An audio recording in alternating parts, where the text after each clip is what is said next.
Présentation de Face à l'avenir, le troisième âge. Les carnets de Croire et Servir numéro 91. L'auteur de cet ouvrage est Flora Quintin. Nous recommandons sur le thème du troisième âge le carnet de Croire et Servir numéro 50, Le secret d'une vieillesse heureuse par Jules Marcel Nicole, Le don de l'âge, Marion Stroux. Pour les trois ouvrages, celui que nous présentons et les deux autres que nous avons mentionnés, les liens de téléchargement gratuits sont dans les commentaires de cette vidéo. Nous lisons, en vue de présenter cet ouvrage, la 4e de couverture. Petite fille d'un colporteur biblique en Bretagne, Flora Quintin a grandi à Marseille. Après des études à Aix-en-Provence et divers stages, elle part comme missionnaire en Angola, où elle enseigne à l'école biblique de Kalou-Kembe. En 1975, les Européens doivent quitter l'Angola. Après 2 ans d'attente, Flora Quintin repart pour l'Afrique, mais cette fois au Burundi. Elle y restera 5 ans, enseignante dans une école normale de 500 étudiants. Rentrée en France, elle met alors la main à la plume, comme elle dit, plus qu'elle n'avait pu le faire dans sa vie de missionnaire en Afrique. Ainsi, écrit-elle, ai-je poursuivi mon terrestre pèlerinage avec maintenant, bien sûr, la carte vermeille. La carte vermeille, en note 1, est la carte de réduction sur les chemins de fer français accordée à partir de 60 ans pour les femmes. Tout comme vous, amis lecteurs, isolés, retraités, souffrant peut-être, je veux vous dire courage. Un ancien sage l'affirme, la fin vaut mieux que le commencement. Ecclésiaste 7, verset 8a. Qu'en pensez-vous ? Face à l'avenir va nous permettre de parler de tout cela ensemble. Nous mettons aussi dans les commentaires de cette vidéo la table des matières de cet ouvrage et nous commençons à lire le poème inaugural de ce livre. Ce poème a été écrit par Madame Betcombe Harris, la sœur d'Andrew Murray. La veille, elle avait reçu Lionel B. Fletcher et ils avaient parlé de ses 94 ans et de la fragilité du corps humain à cet âge. Jugez de la surprise de ce visiteur lorsque Madame Harris lui offrit, le lendemain matin, ce poème, traduit librement de l'anglais. « Vieille, moi ? Vous m'avez dit que je me fais vieille, mais ce n'est pas tout à fait le cas. La maison où j'habite se délabre, dites-vous, pas de quoi s'étonner. Ça fait un bon bout de temps que j'y suis et les tempêtes n'ont pas manqué. Bref, je ne suis pas surprise si vous trouvez que c'est un peu branlant. Vous m'avez dit que je deviens vieille ? C'est confondre la tour avec la châtelaine. Vous ne regardez qu'à l'apparence, et la plupart des gens ne voient rien d'autre. Mais l'habitante du logis est restée jeune, n'en doutez pas.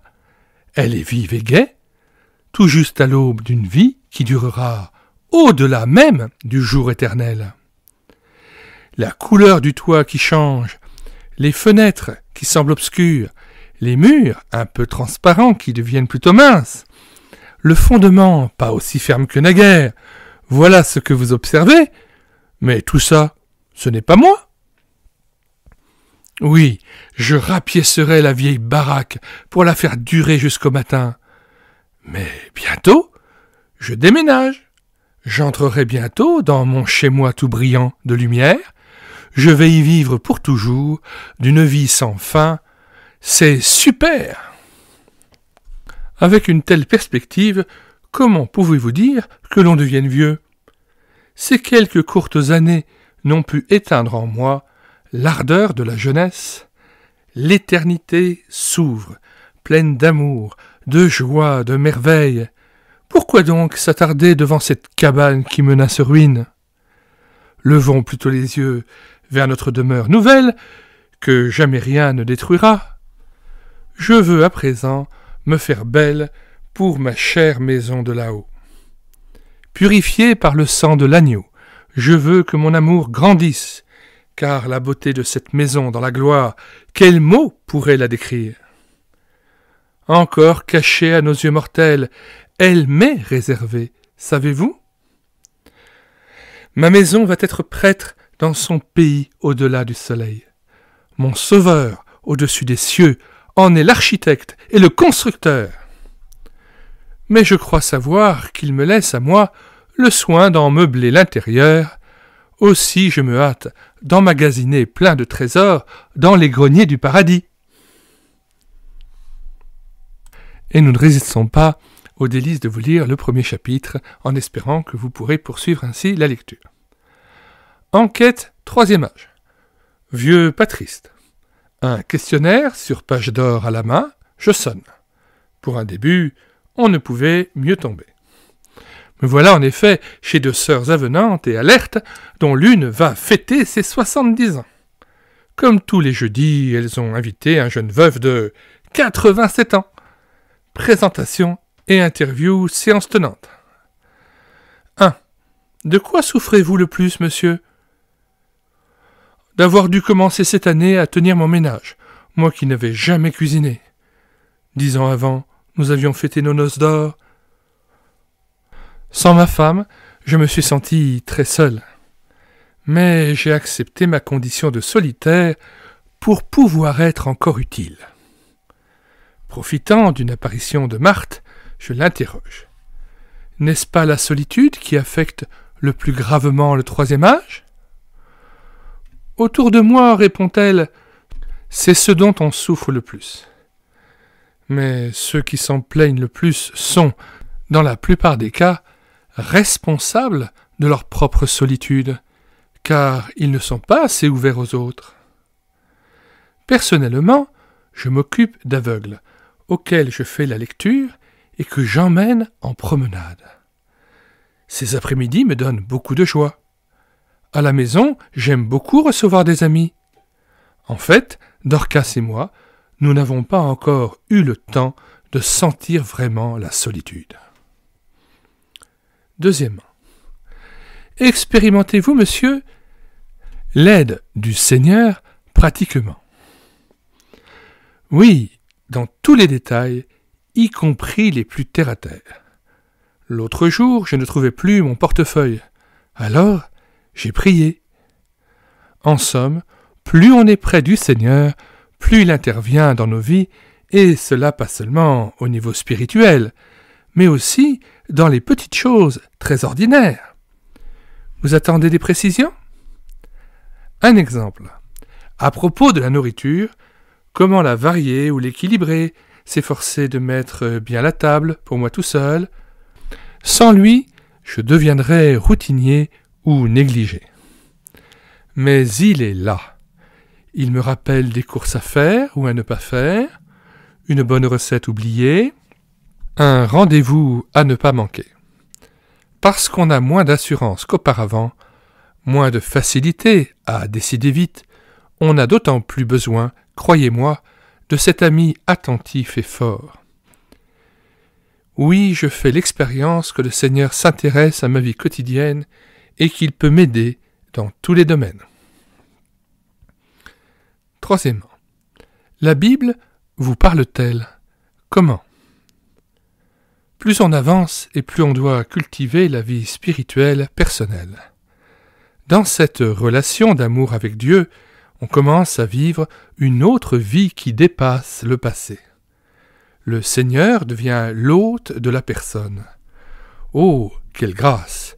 Je fais mon culte matin et soir, je chante nos vieux cantiques. Quatrièmement, pouvez-vous avoir encore une activité? C'est un grand réconfort, car ceux qu'il bénit, il les met en bénédiction. Je me dis, puisqu'il te reste peu de temps, sois disponible. En se réveillant, il faut dire au Seigneur, « Cette journée, tu me l'offres. Oh, merci !» On croyait tout savoir, et voilà qu'on apprend à vivre au jour le jour, comme en sursis. J'ai de nombreux appels téléphoniques de gens dans la détresse. J'écris à beaucoup d'autres, et ma machine à écrire n'est pas souvent inactive. Je visite aussi des résidences, des homes de personnes âgées, dans l'immeuble aussi, même sans beaucoup de paroles. C'est la bonne odeur de Christ qui les attire. Il faut l'avoir en soi. On ne peut donner que ce qu'on n'aurait pas soi-même. Cinquièmement, quelles sont vos distractions? La lecture, la musique. J'ai toute une collection de disques. Le soir, quand je suis seul, j'écoute mes compositeurs classiques. On dirait même que la musique profite aussi à mes plantes. Sixièmement, avez-vous peur de mourir? Pas du tout. J'ai vu mourir beaucoup d'enfants de Dieu. C'est glorieux, enviable.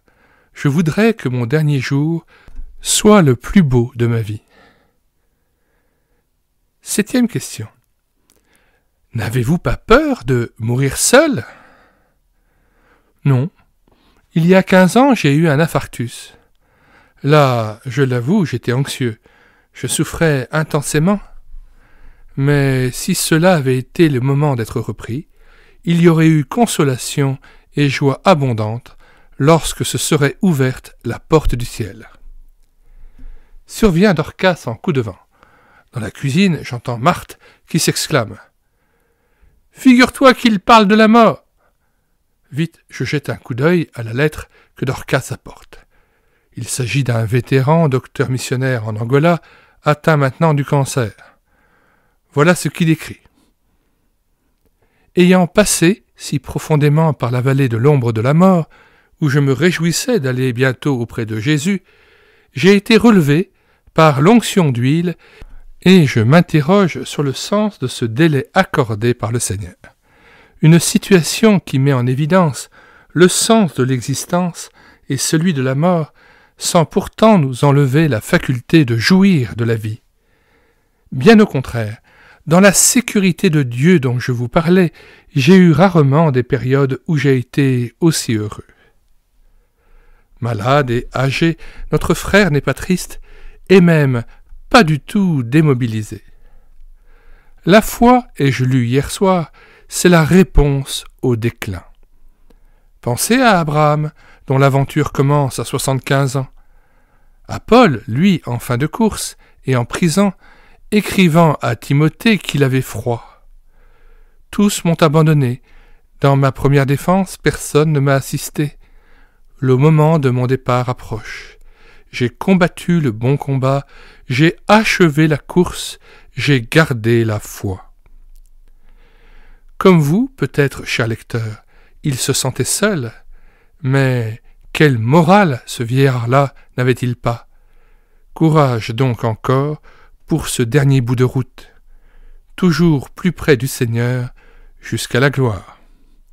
Référence biblique de Timothée 4, versets 6 à 7, versets 13 et 16.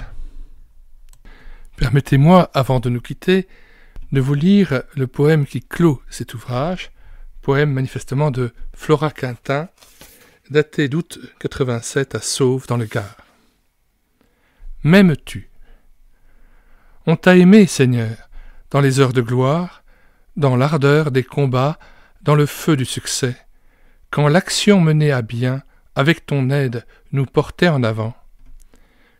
Quand nous montions au temple, d'un pas léger, entourés d'une foule en fête, comme on t'aimait alors.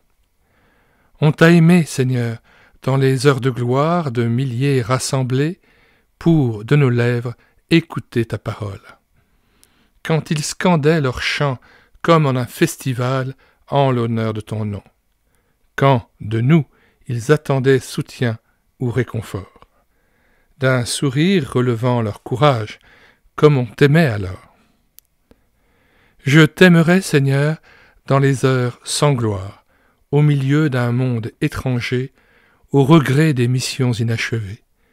Quand, sans plus personne à qui parler, sans projet, sans force, sans vie, ne me restera plus que cette certitude de ta présence, de ta grâce, de ton amour, rayonnant sur nous toujours, ô soleil de nos vies.